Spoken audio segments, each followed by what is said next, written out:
তোমরা সবাই কেমন আছো? গরম তো পড়েই গেল, তাই তোমাদের জন্য নিয়ে এসেছি একটি হেলদি ডিশ, সজনে ডাঁটা পেঁপে দিয়ে মাছের পাতলা ঝোল।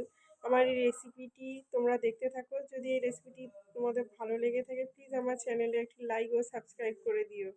হাই বন্ধুরা, আমি আজ তোমাদের সঙ্গে শেয়ার করব একটি বিশ্ববিখ্যাত খাবার, সেটি হলো সজনে ডাঁটা দিয়ে মাছের ঝোল। এই রেসিপিটির জন্য আমি সজনে ডাঁটা লম্বা করে কেটে নিয়েছি, আলু লম্বা করে কেটে নিয়েছি, আর 3 টুকরো পেঁপে নিয়েছি। আপনারা চাইলে বেশি করে নিতে পারেন, যার যেমন পছন্দ সে নিতে পারেন, এতে কোনো বাধা নেই। তারপর আমি 3টে মাছ নিয়েছি এবং এদের নুন আর হলুদ মাখিয়ে রেখেছি আগে থেকেই। ব্যাস, এগুলোতে সব রেডি করা হয়ে গেল। এবার আমি গ্যাস জ্বালিয়ে দিয়েছি এবং কড়া দিয়ে দিয়েছি। কড়াইতে আমি ভালো করে তাকিয়ে নিয়েছি এবং এর মধ্যে আমি সর্ষের তেল দিয়ে দিচ্ছি। আমি এখন সর্ষের তেলই ব্যবহার করি, সাদা তেল ব্যবহার করি না, কারণ সাদা তেল খুব একটা ভালো নয়। সর্ষের তেলই আমার মনে হয় ভালো। তারপর কড়াইতে ভালো করে মাখিয়ে নিয়েছি, নাহলে কোনো কিছু দিলে লেগে যাবে। তারপর কড়াই এখন তো গরম হয়ে গেছে, ধোঁয়া উঠছে দেখতেই পাচ্ছেন। এরপর আমি এর মধ্যে দিয়ে দেবো সজনে ডাঁটা। সজনে ডাঁটাগুলোকে আমি একটু হালকা করে ভেজে নেবো, যাতে এর মানে এই যে সবুজ গন্ধটা না থাকে। এবার এদিকে ভালো করে নাড়াচাড়া করে ভেজে নিতে হবে হালকা করে। আর এটা যেহেতু এদিকে ভাজা হচ্ছে, সময় নষ্ট না করে আর একটা ওভেনে গ্যাস জ্বালিয়ে আমি মাছগুলো ভেজে নেব। অলরেডি আমি এখানে একটু কড়াই একটা বসিয়ে রেখেছি, আর কড়াই গরম হয়ে গেছে। তার মধ্যে আমি তেল দিয়ে দিলাম, 3 টিস্পুন তেল দিয়ে তার মধ্যে আমি মাছ দিয়ে দেবো। মাছগুলো একটু ভেজে নিতে হবে ভালো করে, নাহলে মাছ তো যেন ভালো করে না ভাজলে ভালো লাগে না। তো তেল গরম হয়ে গেছে, এবার মাছ দিয়ে দিলাম। মাছকে এদিক সেদিক করে ভালো করে ভেজে নেব।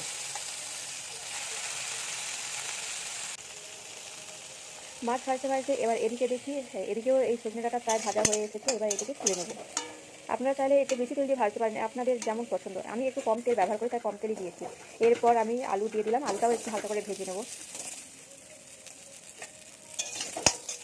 যেহেতু আলু দেওয়ার সময় আমি প্রথমে তেল দিই, তাই একটু তেল দিয়ে দিয়েছি, কারণ তেল দিয়ে তো ভাজতে হবে, খালি কড়াইটা আর ভাজা যায় না। এদিকে আলু ভাজতে ভাজতে দেখি এবার এদিকে মাছের কী অবস্থা হয়েছে। হ্যাঁ, মাছ তো প্রায় একদিকে ভাজা হয়ে গেছে, এবার উল্টানোর পালা। এবার এটাকে ভালো করে এবার মাছগুলো এবার উল্টে নিয়েছি, কারণ দুদিকেই ভালো করে ভাজতে হবে মাছকে, নাহলে তো জানেন মাছ কাঁচা থেকে যাবে, আর তাহলে এর টেস্ট একবার বাজে লাগবে।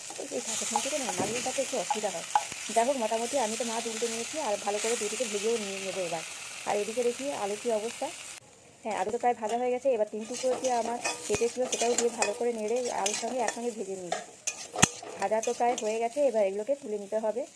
আর এদিকে মাছও দেখুন দুদিকে ভালো করেই ভাজা হয়ে, এই দেখুন কড়াইটার অবস্থা হয়েছে। এই কড়াইতে আর রান্না করা যাবে না, এটাকে ধুতেই হবে, না দিলে হবে না। যাই হোক, এটাকে আমি ভালো করে ওয়াশ করে নিচ্ছি। ততক্ষণে আমার মাছের তো দিকে ভাজা হয়ে গেছে। এইবার আসল রেসিপি শুরু হবে। কড়াইটা তো ভালো করে মেজে ঘষে পরিষ্কার করে নিয়েছি। এবার ওভেন জ্বালিয়ে কড়াই বসিয়ে দিয়েছি। এবার কড়াইটাকে ভালো করে তাতিয়ে নিতে হবে, নাহলে লেগে যাবে। এবার আমি 2 টেবিল স্পুন সর্ষের তেল দিয়ে দিয়েছি। আমি প্রথমেই বলেছিলাম সর্ষের তেল ব্যবহার করছি। তারপর ফাটা ছেঁড়া একটা তেজপাতা দিয়ে দিয়েছি। এই তেজপাতা দিলে কিন্তু একটা সুন্দর গন্ধ বেরোয় তরকারিতে। তারপর দিয়ে দিয়েছি রসুন বাটা। এটাকে অল্প করে ভেজে, এটাকে অল্প করে ভেজে নিয়ে তারপর দিয়ে দিয়েছি আদা বাটা। আদা বাটাটাও একটু অল্প করে ভাজার পর তারপর আমার মনে হলো যে একটু তেল কম হয়ে যাবে, তাই আবার 1 চামচ তেল দিয়ে দিলাম, সর্ষের তেল। তারপর দিয়ে দিলাম পেঁয়াজ বাটা। পেঁয়াজ বাটা দেওয়ার পর তারপরে এই মশলাটাকে ভালো করে কষে নিতে হবে, কারণ না হলে রসুনের একটা স্ট্রং যে স্মেল থাকে সেটা যাবে না। তারপর দিয়ে দিলাম টমেটো বাটা। এতে কাঁচা বাটা দিতে পারেন, আবার কুচনো দিতে পারেন, কারণ এমনি টমেটো কুচনো দিলেও ওটা গলে একটু নরম হয়ে যায়। তারপরে এগুলোকে ভালো করে ভাজতে হবে। তারপর আমি দিয়ে দিলাম অল্প পরিমাণে হলুদ গুঁড়ো। তারপর দিয়ে দিলাম 1 চামচ লঙ্কার গুঁড়ো। আমি একটু কম ঝাল খাই, তাই কম লঙ্কা দিয়েছি। আপনারা বেশি ঝাল খেতে চাইলে বেশি লঙ্কা দেবেন, সেটা আপনাদের পরিমাণ মতো। এরপরে এই মশলাটাকে একটু ভালো করে কষে নিতে হবে। তেজপাতার হাল দেখেছেন কী হয়েছে? যাই হোক, কেউ মাথার দিব্যি দেয়নি যে আমাকে গোটা রাখতে হবে, তাই যাই হোক মোটামুটি আছে।